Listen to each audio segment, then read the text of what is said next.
Have you struggled with understanding who your customer is and what they really need? Well, that's exactly what we're going to help you with on today's show, where you'll hear how Go Deep Strategy is doing qualitative research that answers the tough business questions. Today, I'm talking with Miriam Alexander. Miriam founded and runs Go Deep Strategy, a qualitative boutique specializing in hard questions. Her 20-plus year career spans work for both client and research agencies and for startups as well as Fortune 100 corporations. Trained as a robust researcher, she's done her share of segmentations. She loves the human connection found in qualitative work and works in both B2B and B2C. In the past, she built and ran insights for the Yahoo Media Group, built and ran insights and analytics for the women Lifestage media company, and doubled revenues while leading qualitative for a major research agency. Thanks so much for joining today. Tell our audience, why is qualitative research so important for startups? That's actually a great question, because if you take a step back, every company faces the same challenges of, acquiring customers, satisfying their customers, developing a value proposition that is resonant. The challenge with a startup is that you're trying to do that while you're trying to scale up really fast. You're trying to build systems and, get the operations of a company running. But the fact of the matter is, you have to pay attention to those things, because that's the way that you are going to be able to acquire and satisfy your customers. And sadly, those are the things that often get lost in the rush to build. Yeah, I've seen it on my side a bunch of times. Customers come and they'll have already built a whole thing. What do you think is the ideal time for startups to really think about research, and where should they start? It really is going to vary. And at the very early stage, obviously you want to do some proof of concept work. The challenge is when you do it that early on, more often than not, it's like, one of the founders said, well, I got a bunch of my neighbors to come over, like now in COVID, they probably sat outside. And we talked about it in that, sort of focus group of, 6 to 10 people, then becomes the thing that drives a strategy. And I would strongly urge people not to do that, although I understand the necessity and the desire to do that. As companies get a little bit more established, there's definitely a need, because you think, okay, we have analytics, right? We can see how people are responding to us, but that just tells you how much. It doesn't tell you how come.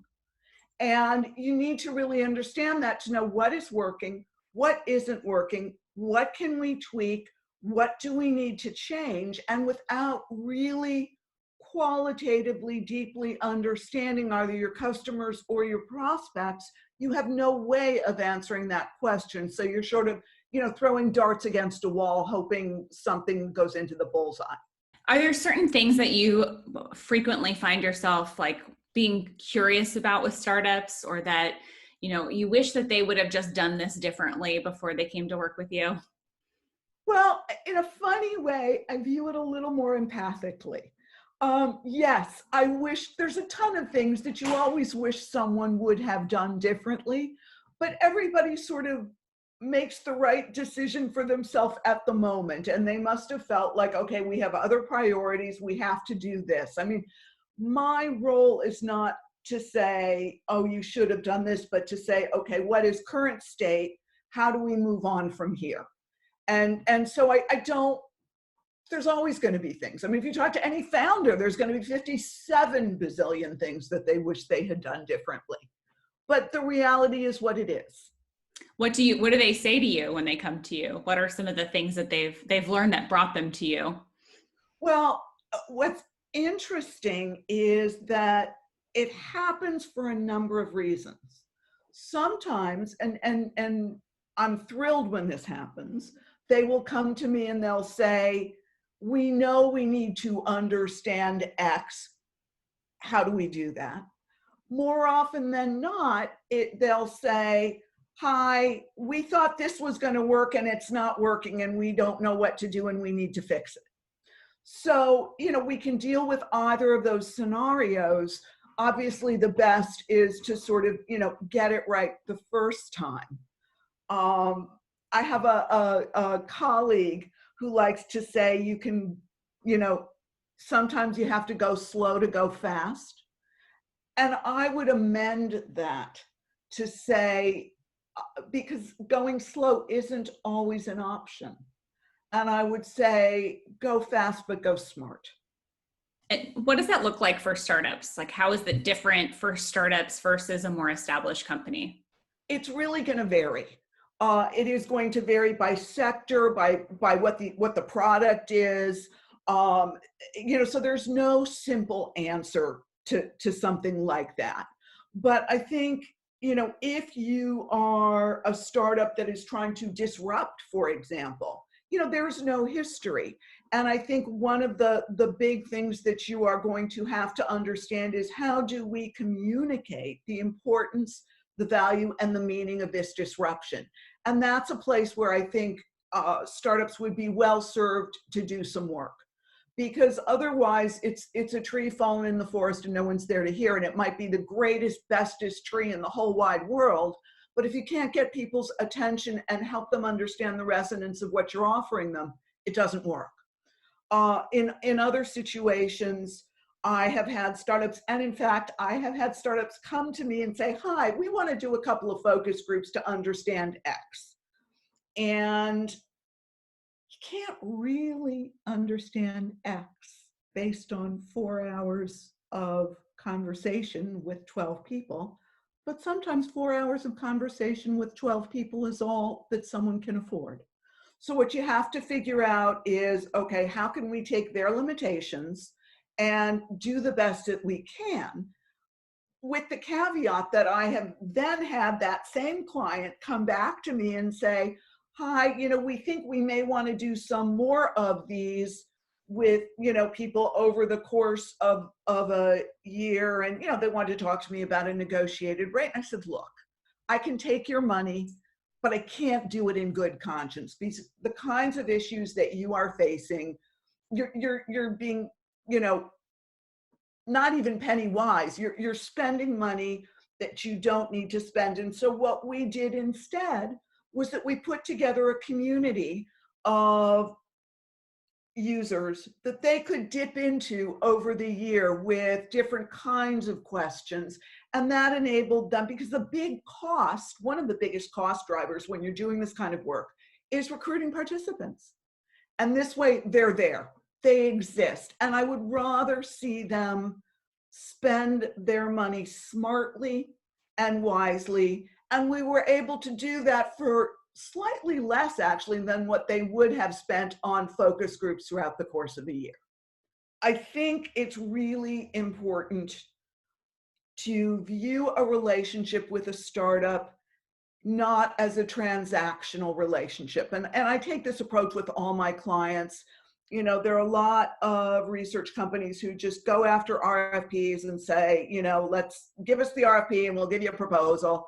And we take a different approach, which is that we work with a smaller number of clients in a more deep partnered relationship and really understand what's going on their side of the building. Like, I know there's like one person in charge of marketing, their title's CMO, but they're doing everything, and their ability to engage with a research process is going to be very different than that at an established company, or even a later stage startup who has more of an infrastructure. So it's really understanding who you're dealing with, what their issues are, and meeting them in a place where they're most comfortable.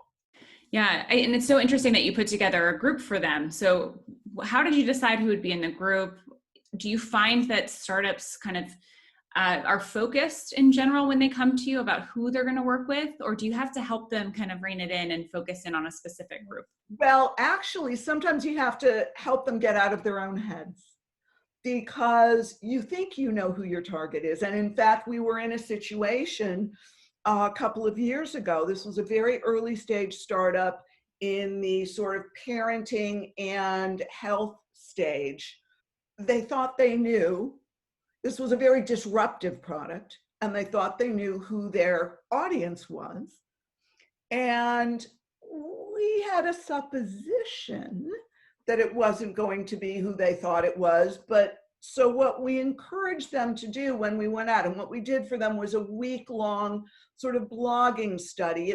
We were in people's lives for a week, and there was, asynchronous conversation back and forth so that we could really understand these moms' issues, feelings, and concerns, and how their product might fit into the larger picture. And we deliberately cast a bit of a broader net than they might have.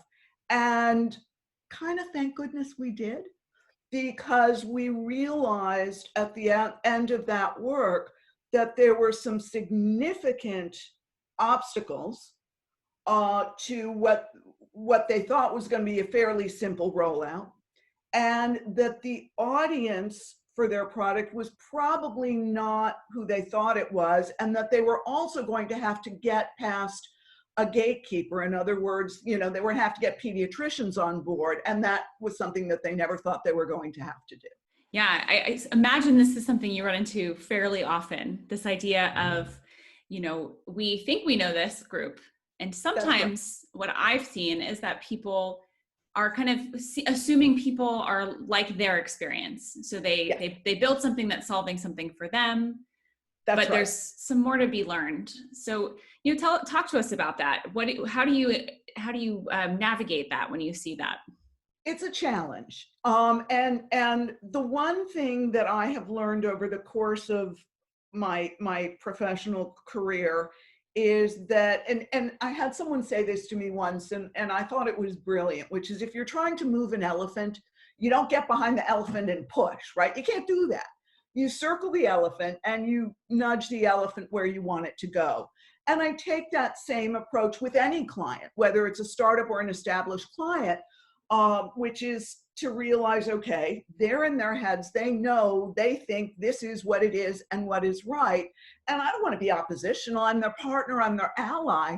And I want to try and give them as much evidence-based feedback as I can to help them see this may not be the right path. And sometimes it's saying, look, if we go here, think about how much bigger your addressable market could be. And sometimes it is pointing out specific issues with what they may see as their target market. Is that clear enough? Yeah, it is. And we started the conversation and you said, every business should be doing user research, but sometimes there are things that trigger research to happen. So if you're a startup founder listening to this today, yes, what are some of the signals or some of the questions that research can help you with, that you should be engaging research with? Well, I think, if you think about that whole sort of product life cycle, it's, what are we making? Is what we're making relevant to people? Who are the people who want what we are making? What do we tell them about what we're making that's going to make them want it? And have we told them what we think we're telling them? Do they like it?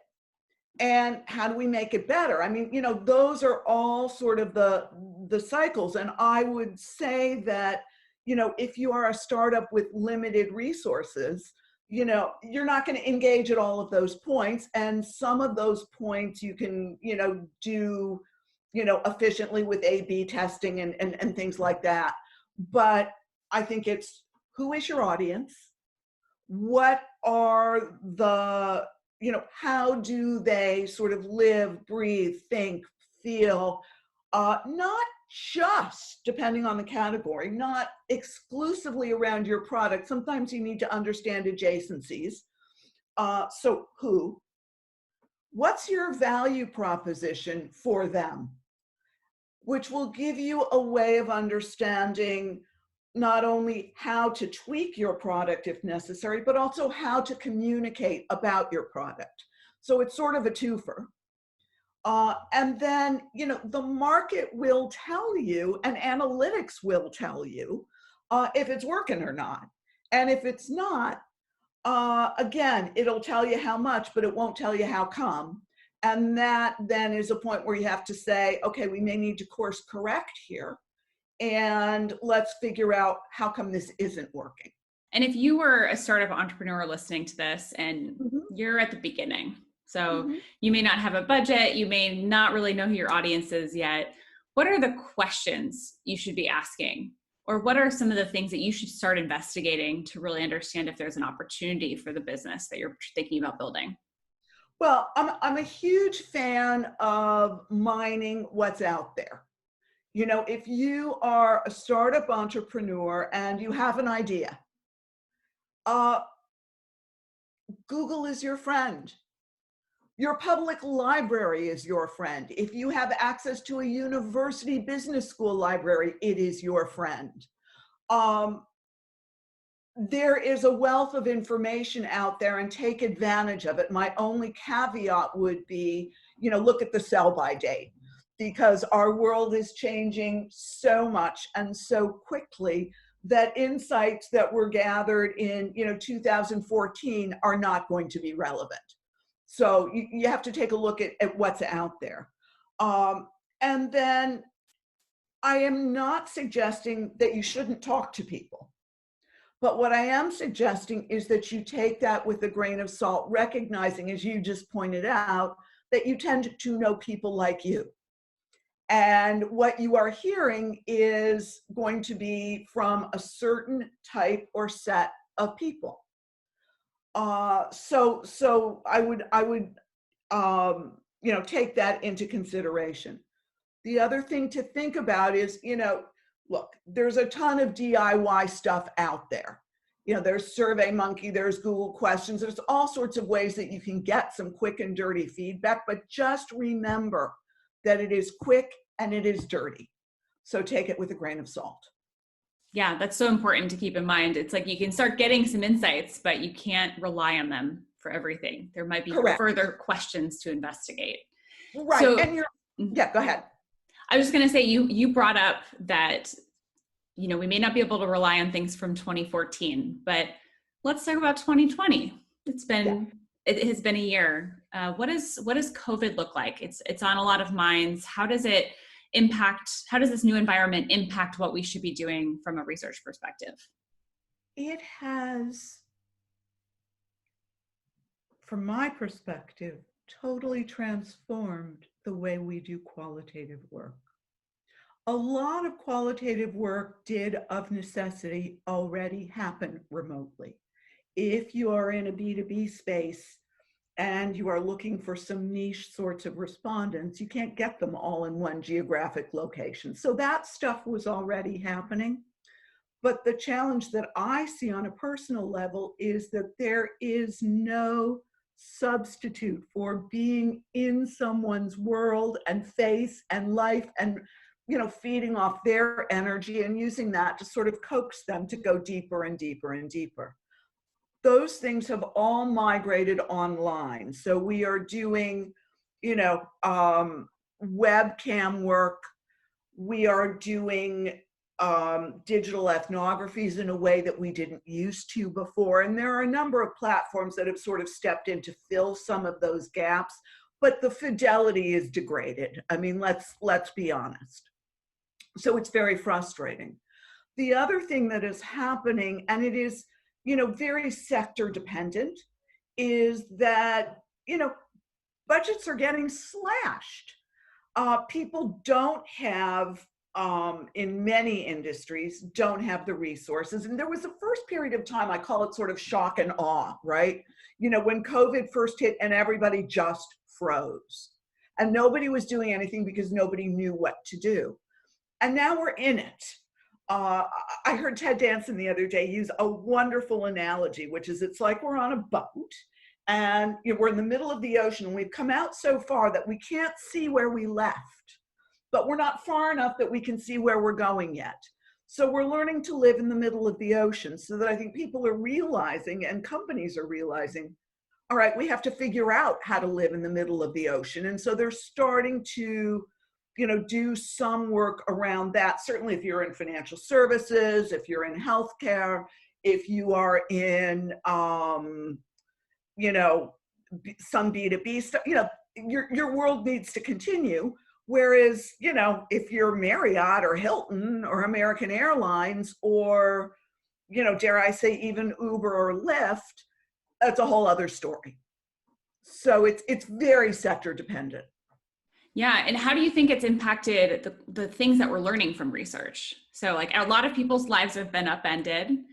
How does it impact the questions we ask or the kinds of things we can be learning right now? It's really interesting. I feel very fortunate in that for one of my clients, we have been able to do a 6-month-long longitudinal deep dive with people. And we started in April.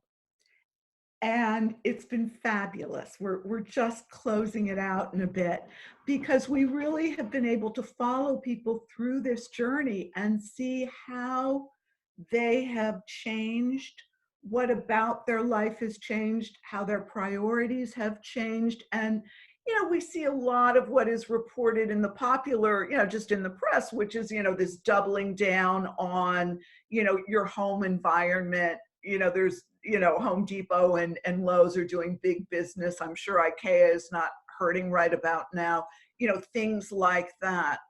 But I think the big question in everyone's mind is, when can I go back to an office?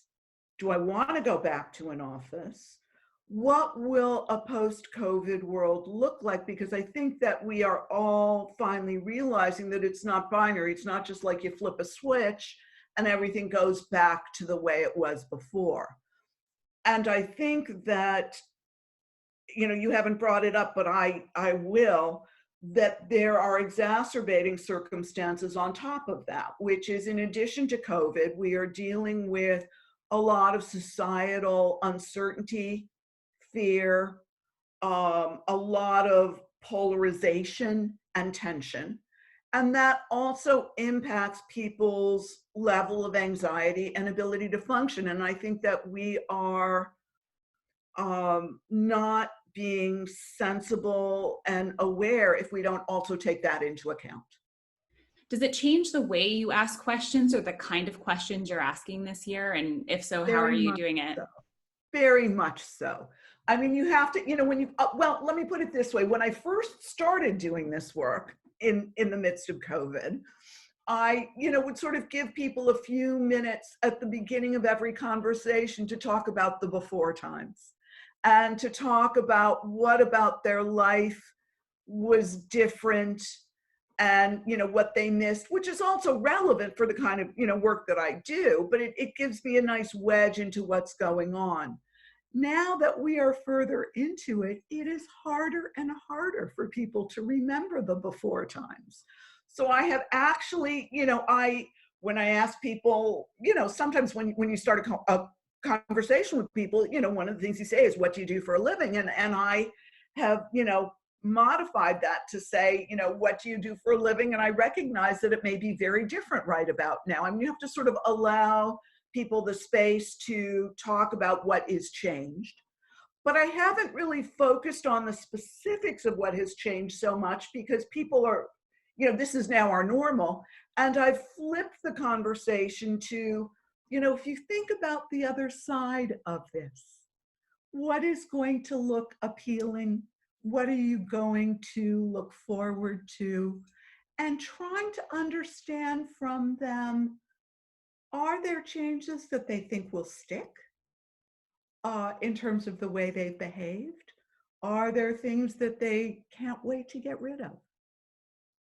So it sounds like you're really tapping into the emotions too. So kind of letting them open up. Mm-hmm. Very much so. And that's really, I think, in a funny way, what differentiates what we do from what a lot of other people do. And we're certainly not the only people who do this, but it's sort of, curiosity, connection, and insight. It's about, meeting someone and feeling, who are you? I want to know you, and connecting with them enough so that they can, to the degree that it matters for a study, lay themselves bare.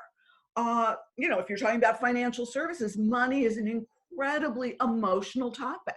You have to give people the space to do that. Parenting, an incredibly emotional topic, and even things that you don't think of as emotional, like entertainment. You know, what am I going to watch on a streaming service has in its core, you know, a very emotional component, because at the heart of the decision about what to watch is, how do I want to feel?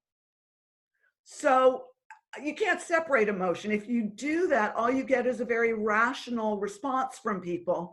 And rational matters, but you need to understand what's driving that, so that you can act on it, if that makes any sense. Yeah, it makes a lot of sense. And I think, you know, if as we come back to the entrepreneurs, I suspect that this is a skill set that you have curated and you really intentionally take. So they may be kind of feeling overwhelmed by, how do I unlock this or get here? Here's the deal. I mean, it's very funny, and I'm in a funny place, and I will share something personal, which is that my mother was a shrink, and my father was a partner at a major, you know, CPA consulting firm, and I realized that I have sort of unconsciously synthesized my mother and my father. So I think to some extent I come by it genetically, but I would encourage anyone, you know, who wants to sort of try and do that, to just sort of, it's in a funny way, it's about listening to language and about slowing down. If I tell you something is good, that's very different than if I tell you something is great, which is very different than if I tell you something is spectacular.